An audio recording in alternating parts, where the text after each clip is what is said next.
Hey guys, welcome back to another episode of Honey, We Need to Chat. We are the podcast all about communication in a relationship, and the communication is so important. The way that we communicate, how the other person receives the thing that we're communicating about. We discuss it all here. One of our most written in about episode, it was actually on our episode called Mental Load. And so definitely go check that out, because when you first addressed this with me, it was such an eye-opener for me. And I was the one, mostly doing this to you. And so for you, when you brought that up to me, I'm like, oh man, like, is this legit? Like, do you actually feel this way? And it was great. And it started off a whole conversation trail for us. And we operate very differently now since that conversation and the way that we feed into that. So anyway, go check out that episode on mental load and what that actually means. But we've got a lot of write-ins as well from people saying, I've listened to the episode of mental load and it gave me words to something I was struggling with that I didn't have words for before. And you've gone and you've approached your partner about this and it just wasn't well received, either, from a bunch of different reasons. So we've had a lot of those writes in as well. So that's the conversation that we're having today, is how to have this conversation and how to have this conversation if it's come against resistance. So stick around to the end, because we're going to have a lot of practical things for you to work through. So that's where the practical side comes out, and it's going to be a very valuable resource for you. We're also going to have resources on our website based on this as well. But we're on a journey here, okay? So it's really important to understand that this topic, mental load, is so big we can't fit it into one episode. So we want to go on this journey with you. So commit with us over the next few weeks and we'll unpack this together, because you're going to get a lot from it, very practical things that you can take straight back into your relationship, or actually go through these episodes together with your partner. So stick around for all of that, because you're not going to get all of it from one episode. Yeah, we've had so much feedback on mental load, and even in this week, we've had multiple people contacting us about this mental load conversation.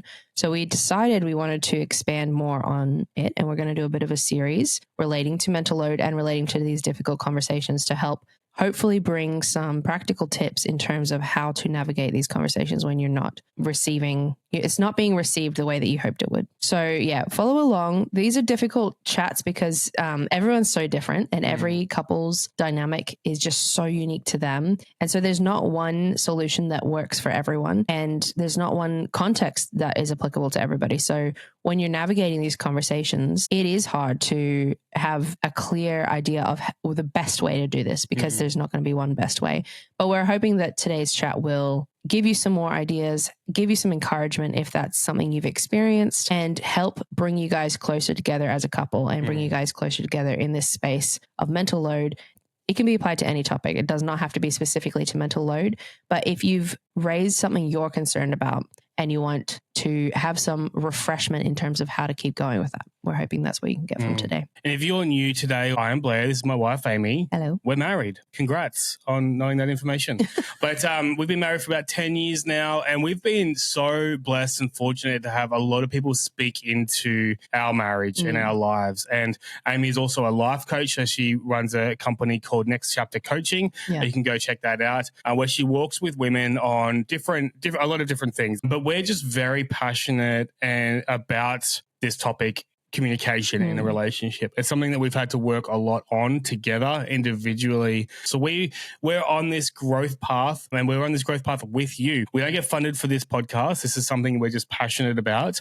If you would like to support us, please like, share, subscribe, all those sorts of things actually goes a massive way for us. So yeah, please do that. Send it to someone that you feel would get a lot from this. Again, our mental load episode got a lot of attention. Yeah, and it's been up for about a year now. We constantly have people. Even to today, we're getting a lot of people write in about that. And that's great. We love that. We're so passionate about this and we want to reach more people. Like, that is our heart's desire, is to reach more people and to support more relationships. And you guys already have a lot of what you need, but a lot of what people don't have is the words to explain it, you know, and that's what we want to bring. Absolutely. And another reason we started this podcast, which we don't talk about very often, but one of the kind of aha moments we had when we were deciding to do it was that we have had a lot of people really speak into and encourage us in our relationship along the way. Older people, people our age, giving us support and encouragement and wanting us to succeed. But not everyone has someone in their life that they can trust to come to with things that they're navigating in their relationship, to not just side with them. And so that's the approach we have, is we really want to help people understand what's going on for themselves and help equip them and give them practical things to work on as an individual, but also help them to strengthen and stretch their compassion and their curiosity and their grace for their partner, to understand the context their partner is coming from too, because it's not black and white. And these things are so complex. So we decided when we were making this podcast, we wanted to be those people for the people that don't have those voices in their lives, that might give just a slightly different perspective, a slightly different tone to navigating the challenges that you have in relationships. So that's our heart behind it. That's the heart behind this conversation, which is a really tricky one. If we're honest, it's a really tricky one to navigate, but it's an important one. And we think it's going to be really relevant to lots of people because we've heard how relevant it is to lots of people. We're going to dive in to this conversation. Honey, we need to chat.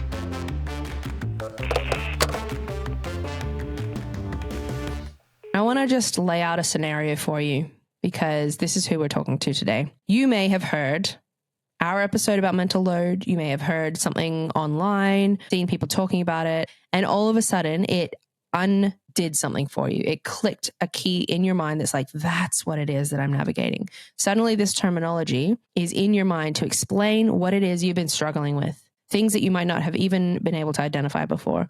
And you're like, oh my gosh, this is what it is. I resonate so much with this. This is what I experience.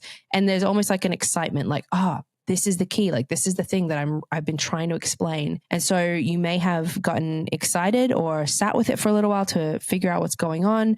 You may have thought, I need to bring this up with my partner. You may have been really scared to bring it up with your partner. And you might have tried to figure out how to word it to bring them up, mustered the courage, found a vulnerable moment to sit down and just share your heart with your partner. And then as you're sharing, it feels like you come up against a brick wall. It feels like that door is slammed in your face. You might be met with defensiveness. You might be met with disagreement, patronizing. You might have heard phrases like, that's not true, or I also do heaps, or what about the work I do out of the house? Why are you attacking me? Are you criticizing me? Whatever the range of difficult responses that you might have been met with, you may have been met with one of these. And that can be such a deflating experience. And unfortunately, that might just bring you right back into that hole, that place of isolation and that confusion and overwhelm that you already were in. Instead of this moment being like, an aha, moving us forward, positive, like bringing us closer together, it actually just slinks you right back into this hole of feeling like you have to carry everything on your own,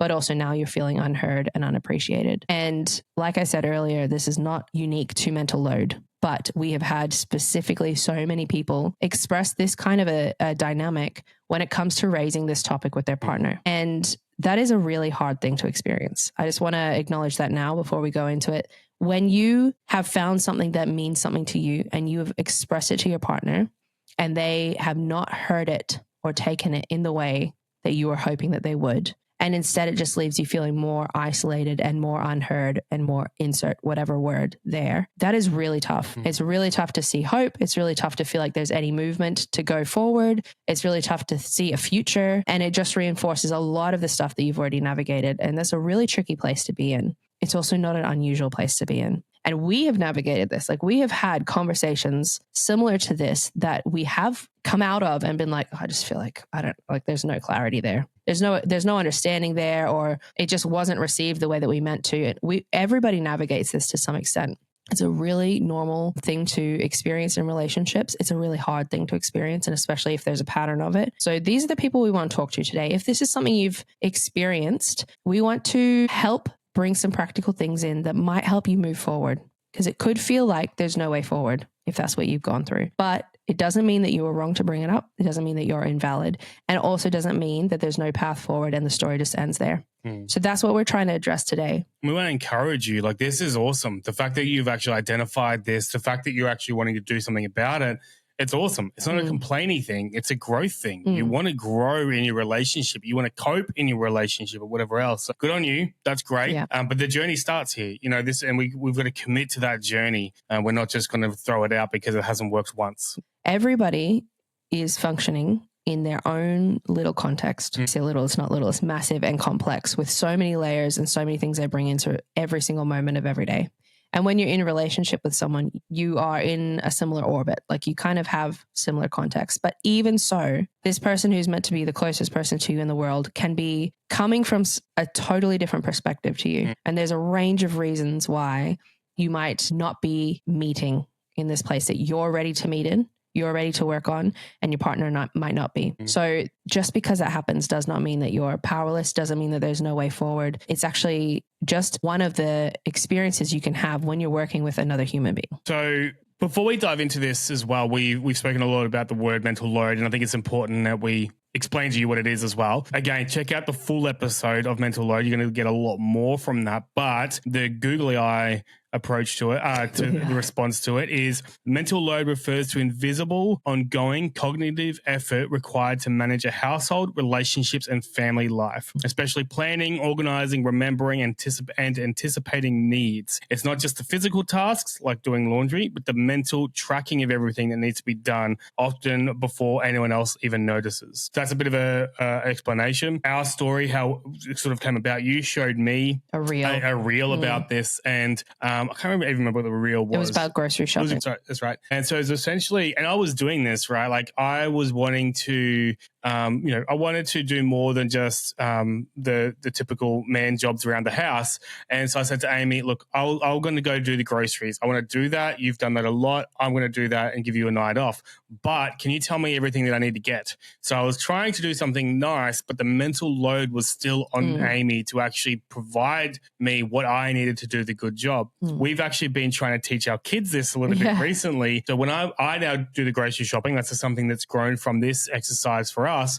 But now we're wanting to teach this to our kids. So what I try and do, not every time, but sometimes I'm like, all right, guys, I'm going to the shops. What's the things that we need around the house? And they run through the house, the fridge, the pantry, whatever else, their bathroom, is any soap left. And they'll write a list of all the things that we don't have anymore. They sometimes come out with some wild and wacky things. I'm like, no, we're not getting a new PlayStation. But it just helps them think at that level. So this was something that I had to be taught. It didn't come naturally to me, and we worked on this together. And the concept of it was really interesting, because if this had never come into our world, we could have kept going exactly the same way. I didn't have the words for this either until I saw this reel, by the way. Like, it had only been a recent term that I'd heard about. But we could have just kept going the same way, with you being helpful. I'm doing bunny ears. You attempting to be helpful and saying, I'm going to go do the groceries.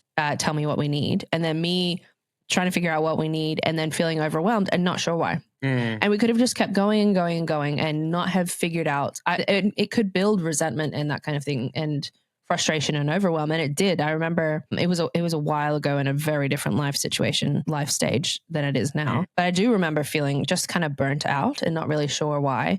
And it wasn't just the groceries, just to be clear. But this is the system that was in place, and that could have just continued. Like that could have gone on and on and on. And I'd be like, kind of like, meh, and not really sure why. And then you would be like, I'm helping, and not really see a need to do anything else in that space because that box is checked. Without this understanding of this additional layer, we would have been functioning in a system that was not sustainable without having a way to explain why. Suddenly, this reel comes into our lives, and comes into my life first. And I was like, oh my gosh, yes. And then it opened up a whole, it's like it's opening up the underground of all the systems that go on in your relationship. But I do remember when I saw that, I sat on it for a little while. And I think how I actually raised it with you, I was like, this would be good to share on Dad's group, because this is something mums keep talking about. This is where we work. This is our job. Yeah. And I mean, it would be good to share on Dad's group. But I was like, I don't want to come. I didn't know how to bring it up to you without making it feel like an attack, because you are a really helpful person just naturally. And I didn't want to just come out the gate and be like, I need you to watch this because this is me. So we had I came at it a gentle, kind of probably passive way. And maybe I don't necessarily think that's the best way to do that, but that's how it came up. And then it opened up this conversation, and it was like an aha for you as well. Oh, it was huge for me. You're like, I never thought of that. I even asked the question, I'm like, do you feel like this? And then you said yes. I'm like, wow, I just had no idea. Yeah. And so and that was just the starting point. It was a conversation that started to unfold as we went. And it wasn't something that all of a sudden, snap, Blair was like, fully aware of all the mental load I carried, or all of a sudden I felt super released in that space. It also didn't mean that all of a sudden Blair's responsible for all my mental load. And that's a really important nuance with this too, because one of the reasons why I think this conversation gets a little bit messy is that the mental load we put on ourselves is different to the mental load that needs to be done. Yeah. And so especially for someone like me who gets anxious, or I'm really like obsessive about things, or like quite perfectionistic about tasks and stuff like that, I don't need to hand over my level of mental load to you and then expect that you're just going to take it on the same way I do, because that's not fair. It's not even healthy. It's not even healthy for me to have my mental load this way. So it's not about all of a sudden what you have in your head is what's right to be doing and balancing, and then the other person has to get on board with that. And I think that's one reason there's sometimes a disconnect, because one partner, the receiving partner of this conversation, could be like, yeah, but I'm not, like, that's a you problem, is a phrase we keep hearing from people too. Like, that's a you problem. That's going on in your head. It's something you need to navigate. And there is that balance. Like, that is a balance. Like, yes, you have taken on more than you need to, but I can't change that for you. That's a you thing. So it wasn't something that just all of a sudden Blair took on everything that I had. And it happens all the time. And we've actually flip-flopped a lot since this too, because there've been times where you now are carrying the mental load, and we've had that conversation. And I'm aware, well, I'm really not carrying this load in this space as well. But it's not necessarily that it's been flip-flopping. It's like, oh, now you're doing mental load, now I'm doing mental load. It's more about, we're just more aware of what the struggle is. So it's just given us a word to use. Like, this is why I'm struggling, not that I'm now doing this to you. Yeah. It's I think that's a very important part of the conversation. True. And it's also not about it being equal. And it's never going to be equal. No. And I think if people start to try and be like, let's make this equal, it just gets way too complicated, because we've also had a lot of people, especially the partner that works out of the house, which tends to be the man more, being like, but what about all the stuff that I do outside of the house that's stressful? And that's valid and relevant as well to the conversation. So you can't start to like score it up and find an equal standing, but the conversation and the understanding and appreciation, the recognition, is what's really important in this conversation. So that's what mental load is. And definitely check out the first one. I think it's almost a necessity. Check that one out. We did a mini episode just then, but we did. So if this is you, fast forward, you've had all of this understanding, you've navigated it, and you've then raised it and it has not been received well. This is where it would be so easy to just like get super stuck on this thing and super stuck in feeling hopeless, like there's no way forward, like you're unheard, understandably. But one thing that I think is really important is that we actually zoom out of this topic. Mental load is important. Whatever topic you've raised, really important. But we need to zoom out. When we're feeling stuck like that, we're not stuck for no reason. And until we have an idea of what's going on, it's going to be like we're just shooting in the dark. We've got no idea where to go, what to do, what's going on behind it. It's kind of like a maze. You get stuck in these mazes. Not that I've ever been stuck in a maze, but in my mind, stuck in a maze, you can like work for ages to try and get out of it, or you can zoom out and get the big picture of how you got there and how to go forward in a delicate and complex little dance. So that's what our first thing is just zoom out. If this is how you're feeling, let's zoom out a little bit. Gently step back. And this isn't a giving up kind of stepping back. It's not a going quiet and not talking about this thing. It's just a zooming out to see what is going on for you, what might be going on for your partner, what's going on that has brought you to this place, and what is a way forward that's going to be encouraging and helpful for both partners in this. Because this piece of the puzzle is important and can feel, when you have that all of a sudden unlocked, it can feel like the most important thing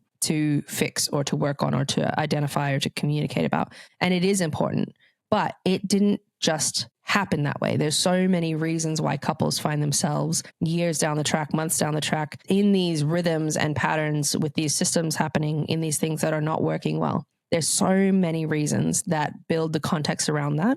There are things that you've built together over years and years of repetition and understanding. So we've got a whole episode as well on unspoken contracts. And that's this. You slowly over time build rhythms, build roles, build these unspoken expectations that play out in your relationship. And there's little steps along the way that have played into that can mean that you're suddenly in a place that's no longer sustainable for you. And that's relevant to work on. But unless you understand what system got you there, it can be really hard to figure out how to move forward. And from the partner's perspective too, you could be cruising along in this system that looks like it's working to you. And all of a sudden your partner has identified that it's not only this little thing that's being difficult for them. It's like this whole like years and years of patterns that have been hurting them that they've suddenly become aware of. And that's a huge thing to wrap your head around. Like all of a sudden you're, as a receiving partner, having to figure out what they're talking about and catch up to this internal conversation that their partner's been having for a long time. So it's important to be taking this time to figure out what has happened to bring you here. So sometimes when you're bringing these things up, it's not your partner just hearing what you're saying in that certain conversation. It's not that content that they're hearing. They might be hearing a threat. They might be hearing a criticism. They might be feeling defensiveness because they're feeling really uncomfortable with something big shifting. It could be an insecurity that they're aware of or they're scared of that has been playing out for them in different ways for a long time. I think it's really important. So there's a number of different things. When we're approaching these conversations, like you know how you mentioned you came to me when we were talking about mental load and you showed me a reel and you kind of did it more of a passive way. I don't think that's necessarily the right way. It's just the way that you did it, right? And it was where we were at in our relationship where, you know, you knew I was trying to work on stuff. I knew you were trying to work on stuff and we saw that and we were able to work on stuff, right? So that's from the place that we were at. But there's been times where you've brought stuff up and I'm triggered. Like I don't respond in that same way. And then what we've had to do in that time is understand, well, why have I been triggered? Like what has triggered me? What else has fed into that conversation? For a lot of people, if you and for a lot of times for us as well, you might bring something up and I get offended or defensive. And then afterwards, what we've identified is that I'm now operating out of a fear or anxiety. Like, are you accusing me of this? And it's like, why would that be so offensive? Well, from some of the stuff that we've spoken about, it can either come across or I'm receiving it in a way that you're saying that I'm going to be a specific person. Like I'm going to like, you know, whatever the thing is, I'm just not wanting to go into details there. And I'm like, you know, I do not want to be that type of person. You know, I work so hard. I put so many boundaries. I do all this sort of stuff. And now you're saying that, you know, you think now it's coming across, you think that I'm going to be this sort of person, or you're questioning me in this area. And I get a lot of insecurities come up in that moment. It's no longer just about the conversation we've been having. It's actually all my insecurities coming to the table as well. And we're getting people write-ins as well. And I'm not going to go through specific stories because we haven't been given permission to do that. But we have write-ins and people, and it sounds like the responses are coming from a place of defensiveness or coming from a place of, you know, triggered. They're triggered. And what's so important in this point is understanding that's where the conversation goes from just mental load, which is hard. It can be hard. And that's what we're saying. This is just the start of the journey. One soft conversation is not going to change something. One soft conversation of mental load didn't change things for Amy and I. It was the start of that journey together and that commitment to the journey together. So with a lot of people, there's a lot of things that can be feeding into this. It could be, you know, if you're a parent, it could be their insecurity of not being the dad that they wanted to be or the husband or partner that they wanted to be. And so now it could be, they could be receiving it as an accusation that they're the thing that they didn't want to be. That's going to cause a trigger. And for me, it has caused triggers and I respond out of that trigger. Another thing too could be like work stress. All right. So, you know, for a lot of people, and again, this is a lot more in family dynamics where you've got kids and so forth, where it is typically, and not always, but typically the man that's at work and the woman and the mum is at home more regularly, and the conversation goes around outside work and inside work, right? Well, that's something that you and I have spoken about as well. Sometimes when you've come to me for help and I've had a very intense season at work, like you might be struggling, you might be burning out like relationally or emotionally. I might be burning out work-wise and for the same things, but in a different context. But now all I'm hearing is you want me to do more. I'm already struggling. And again, that's just the start of the conversation to understand where each person's coming to from that conversation.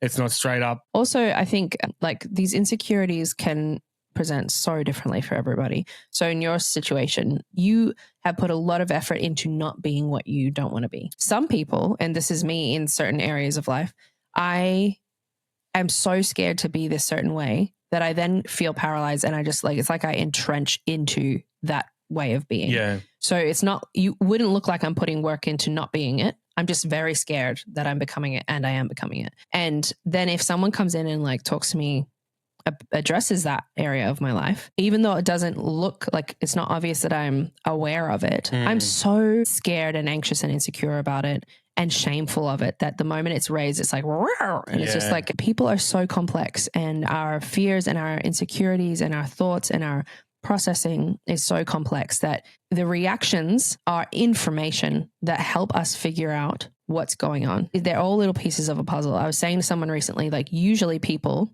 don't react if they're not triggered. Usually if they're reacting big, it's because they're triggered about something. The reactions come because you've got some kind of story. So when that's happening, there's a reason that that's happening, and it can be a story that you can unfold and work on together. The other thing that we've found happen, and we've talked about this on the show a few times, is we'll raise something, and we did this in one of our big discussions recently, and we'll be like, I've been doing this, this, and this, and then you've been doing this. And then the other partner will be like, I've been doing that and you've been doing this. And it's like we've talked about this in scorekeeping. It's another episode to listen to. This, all of these things they build into each other. You've built this scorekeeping thing in your head where you're like, I've been doing this and this and this and this, and they're doing this. And you have this internal thing going on. But sometimes both partners have a scorekeeping thing going on. And so when a conversation like mental load comes up, like you've said with work stress, for example, the working partner or the full-time partner, or however you want to define it, however it looks for your relationship, might have been thinking like, it's really hard to be working all the time, to feel the stress of having to provide for my family. I'm burnt out.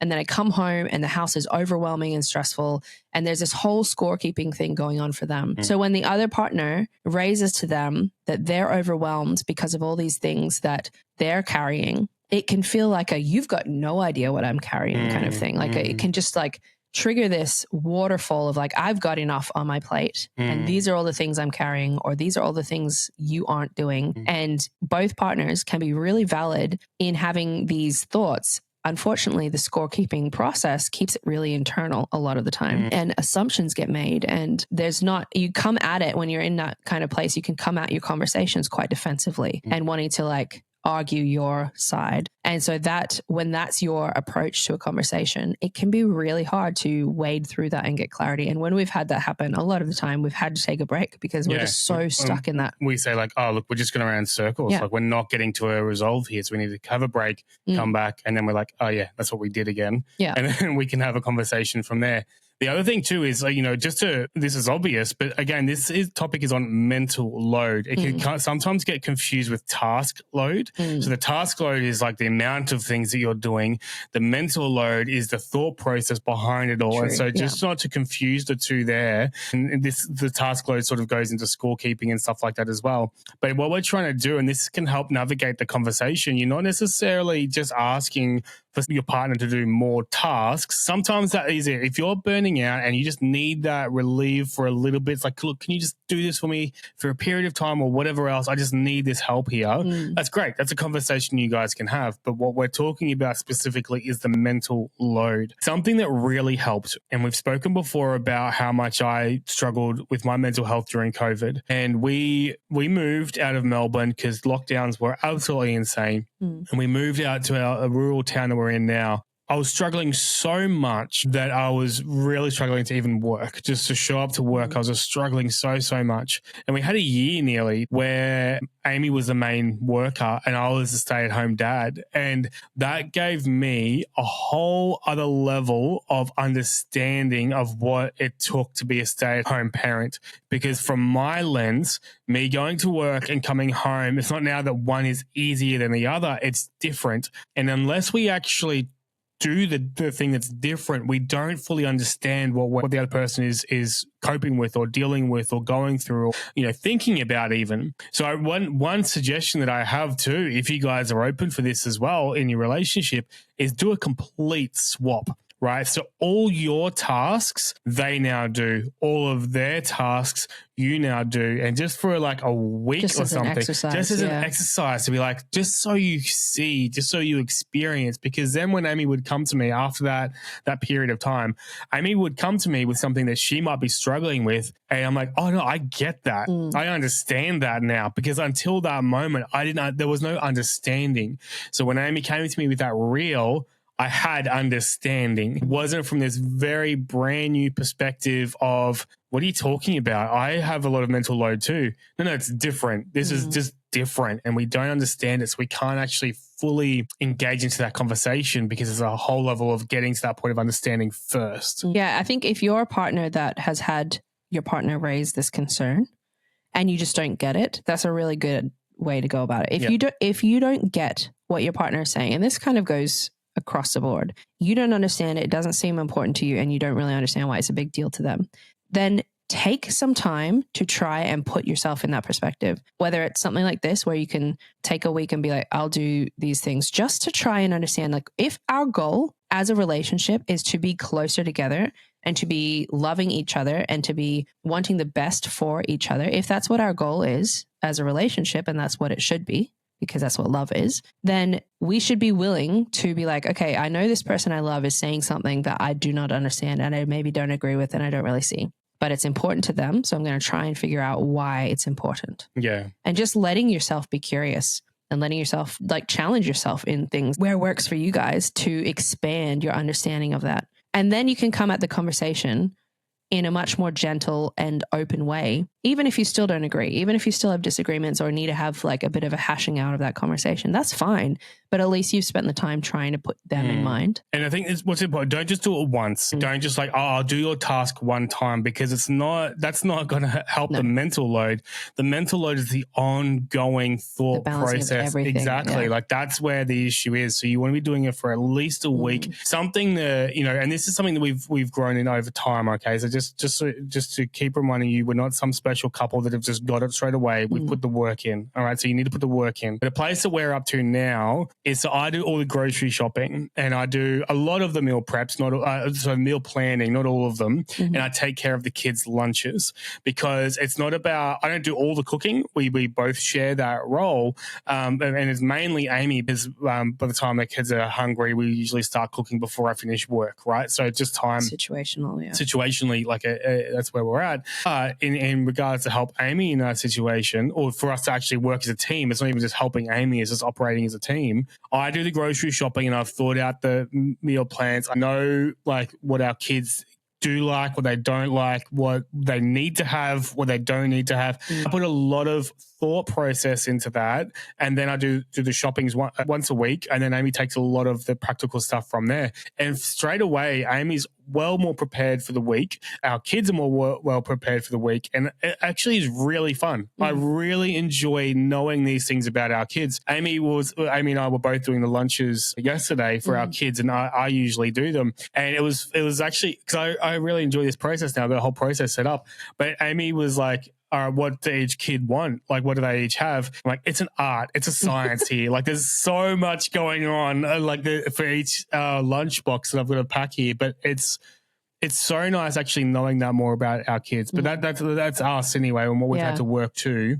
What's interesting about that specifically is, like, I did lunches until whenever, like a year ago or something. Yeah. And there were certain things that I was like, yeah, I'll make sure, like, one of our kids really doesn't like tomatoes, so I'm not going to give him tomatoes because he just won't eat them. But I'll also make sure he's got something else. So there's stuff like that, but I did not make it an art form, and like willingly so. I was like, oh no, I'm not asking you guys what you want on your sandwiches. I don't have time to. And what was interesting was, when you've stepped into this, you now enjoy it. Yeah. But we didn't know you enjoyed it. Also, it's telling that you make the lunch so specifically to them. And it was telling that I couldn't mentally take that on board at the time. Exactly. Because I just was like, nah, that's way down the line of things I'm going to think about, like figuring out what you want for lunch. But now you've taken this task, and it's like a nice, not easy all the time, but like it's a nice, neat task where you can not only just get the bare minimum out for them, but it's also something you're enjoying doing, and it's something you're making unique for them. I think that's the part, right? I really enjoy, like, I've got each kid in mind when I'm packing their thing. I'm like, this is you.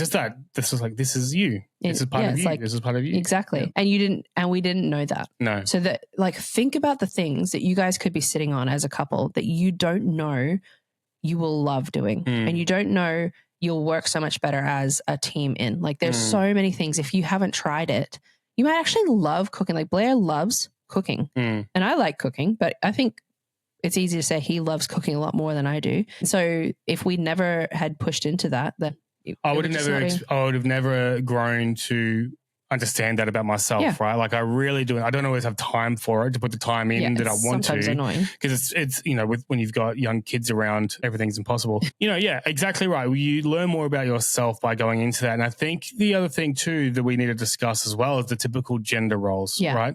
So there's even been moments. So you grew up in a household, and this isn't a bad thing. If this is what you guys decide on, that's great. Good for you guys that you've decided on this together.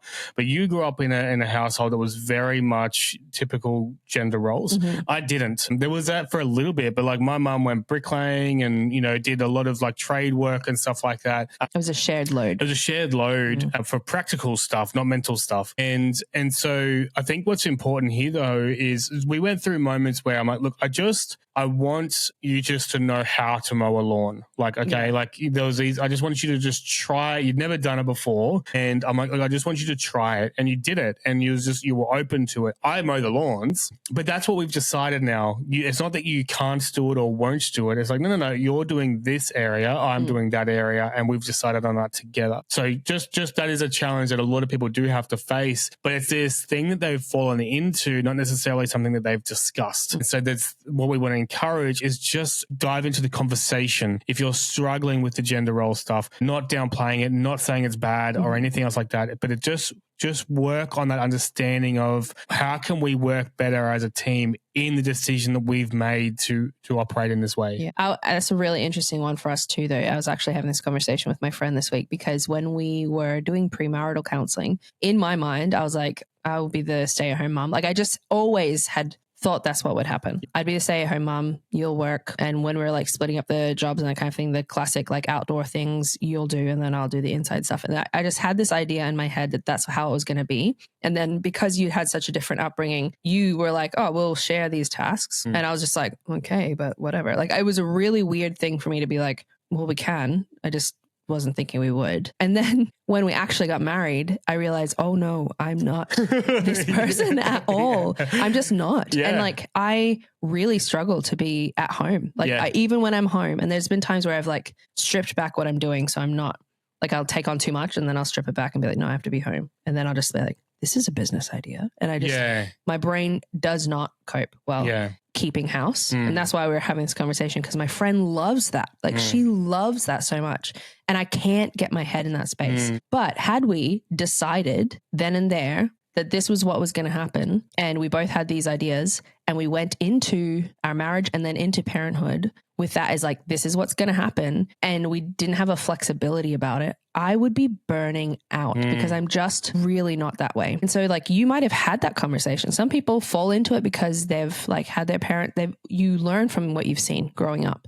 You learn from the culture around you, and you can, sometimes you'll rebel against it or sometimes you'll like push into it. But that's a lot of the time what impacts how you end up where you do. You may have just fallen into it and that's why you're functioning that way. Or you might have had a conversation like we did at the beginning saying, no, this is what the expectations will be. And that's how you've come into it. But you need to have a flexibility about if something's not working, you work on it together. You adjust something. Life can be flexible. That's a perfect example of just because that's what you decided was going to work before doesn't mean it has to always work that way. And just because, you might hold this value doesn't mean that isn't a value that has like ins and outs or has like little caveats that mean different things for each person. Like it's not different seasons. Seasons exactly. Are really important too. like, we do get write-ins and they're like, I'm just burning out. It's like, cool, season, like have a break for a season, change something for a season. If it's just to get you out of that space for a season so you can come back into that space more rejuvenated, like do that, exactly. Put these things in place. We have too high of an expectation for ourselves a lot of the time, and our relationships and our culture and our, XYZ. We have the expectation, we have this conversation. And it's like, it sometimes can be so rigid. And it's like, man, but I just need a break. Like, life has so many other complexities and things feeding into that mental load, that task load, everything else. So it's a continual journey, conversation, evaluate, check in, wellness check in is really, really important. How are you actually going? And then adjusting from that place rather than these expectations of you'll do that.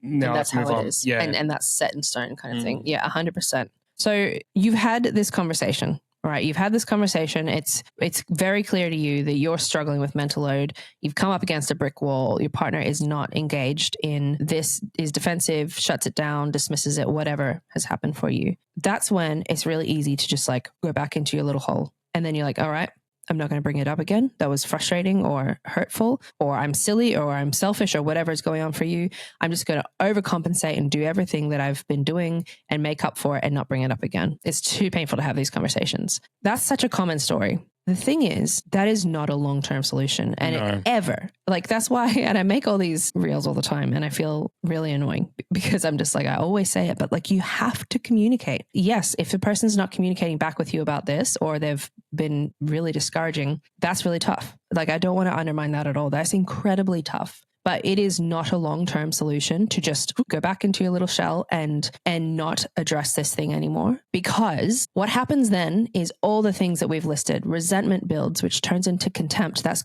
one of Gottman's 4 horsemen of relationships, which means it's one of the biggest, it is out of those 4, the biggest indicator of a relationship in crisis. The biggest indicator of a relationship that, if it stays that way, will not survive. Resentment and contempt are really tricky holes to come out of because they are a habit, they are an attitude, they are the filter through which you see everything. And a lot of the time they're there for really legitimate reasons. But once you fall into that, it's really hard to see any positivity, any hope, any movement forward. So you might think, I'm not going to rock the boat again, and I'm just going to go back into my shell and do this stuff. The reality is that is going to start to build a story. So you're going to find yourself scorekeeping or building contempt or resentment, or you'll find yourself overcompensating and just burning out more and more.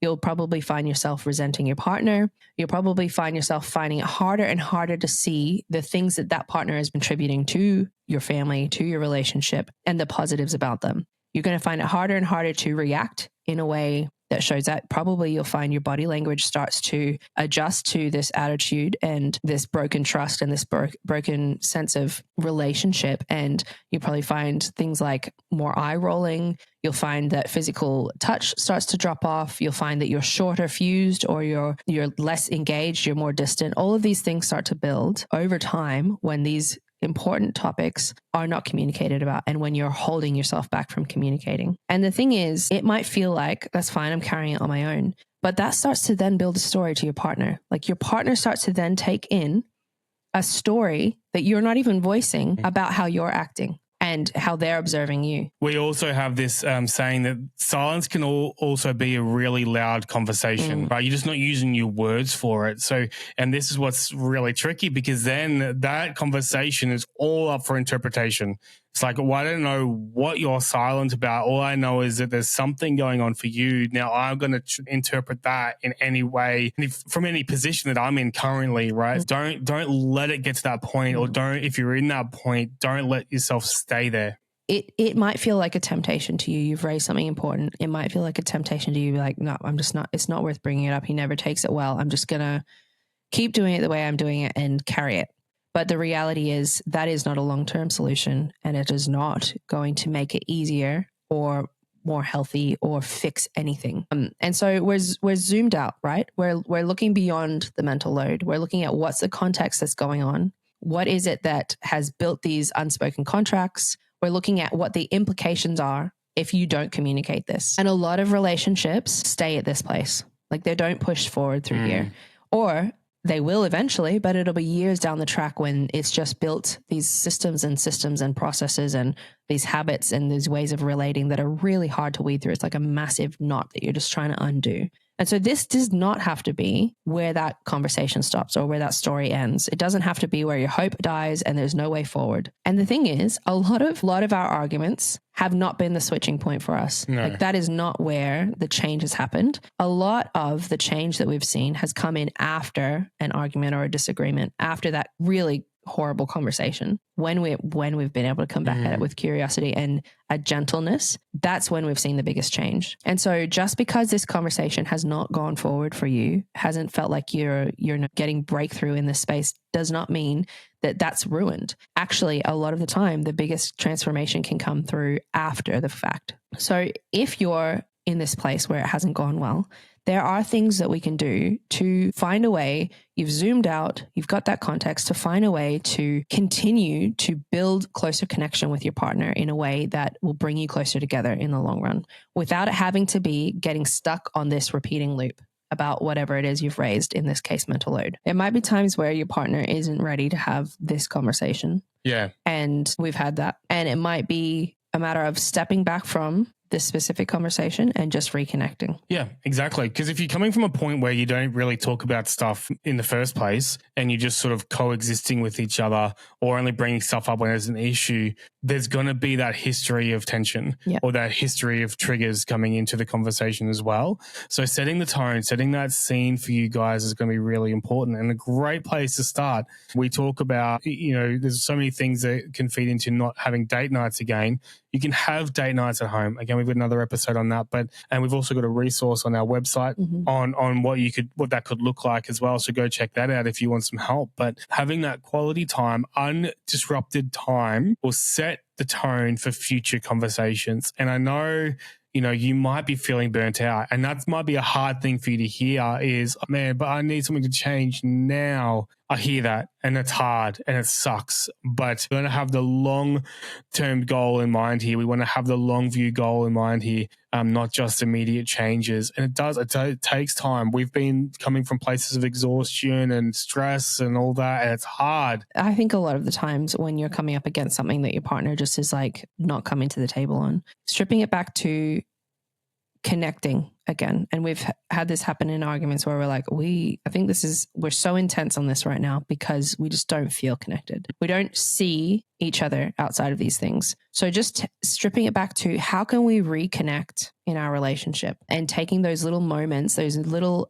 repairs. And I think it's the Gottman Institute that talks about these mini repairs, which we'll talk about them in a second, to just have little moments of reconnection. There is a point in your relationship, there's a part where you agree. And that can sometimes be as far back as we love each other. And so trying to find that place that you agree and then working from there can be a really helpful way. So here are some things that you can do, some practical things if this is your experience. And first, we're going to start with things that you can do on your own without your partner having to come to the table on this, because sometimes you will be walking this with an unwilling partner, but you aren't powerless in that situation. There are things you can implement to help you and to help your relationship and to help your partner. The first thing is a recognition process for yourself. So just marking down what it is you're achieving, what it is you're doing, helping get some of that mental load out of your head. And I've found this really helpful for myself because sometimes the mental load becomes this really noisy storm going on. And when you actually get it out of your head onto paper, it feels so much calmer, feels so much more manageable. And that's one of the reasons why having the conversation with your partner can be so helpful when they're willing to have that conversation, because it's like you're getting it out of your head and you're putting it out into the world, and it's just a little bit calmer. If they're not ready for that conversation, you can still do that process. You can write down all the things you're navigating, all the things you're holding, all the concerns you've got, how they all pan out. Just spend time just getting it out of your brain onto paper. And if you need to do that every night or something like that, just to keep yourself feeling like you've got a bit of clarity or a bit of movement there, you can do that. Another thing that's really important, because we've spoken about how damaging contempt can be on a relationship or resentment can be, is spending time intentionally recognizing what you love about your partner. And this can be helpful anytime that you're feeling disconnected. It can be really hard to continue to appreciate them when you're feeling unappreciated or you're feeling unloved or unheard. But if you can continue to bring an attitude of appreciation and love, it can be a game changer as well. So just making a note of all the things that you notice, even if it's just one thing in a day that you write down on your notes on your phone or a piece of paper or something, and saying, I appreciated this, or I noticed this about them. That can help to reset your attitude, which can then help at least bring calm, a little bit more calm, but some situations can be a game changer to how you're interacting with each other. Picking one thing that you really would like to ask for specific help on. They might not be willing to have the whole conversation about mental load,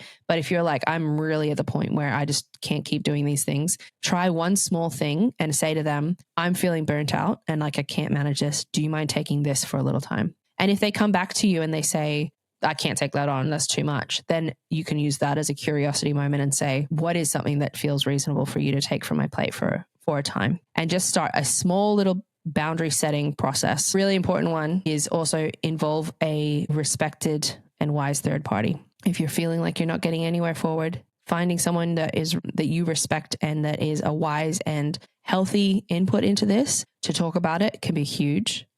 Or getting like a counselor, seeing a counselor, doing some psychology, getting some support for yourself, even if your partner's not willing to do that at this stage, because having that other voice can be a game changer for you. And this is really important. If you're reaching out to a friend or that wise counselor, that is not a person that is just necessarily going to be taking your side to gossip about your partner. That is not what we're talking about here. And that is not helpful to the situation at all. And it's not excusing what your partner may or may not be doing, but it's more about the person that's going to speak life into your life, into your situation, and hope into your situation. Someone's there to comfort and care, not critique and put down your partner. Absolutely. Yeah, absolutely. And then there's some things you guys can do together. So small things that can break it down so there's little movements forward, even when it feels like you can't come to the same agreement on the same thing. So micro connections. So a small thing that you can ask each other or your partner every day. So what felt heavy for you today?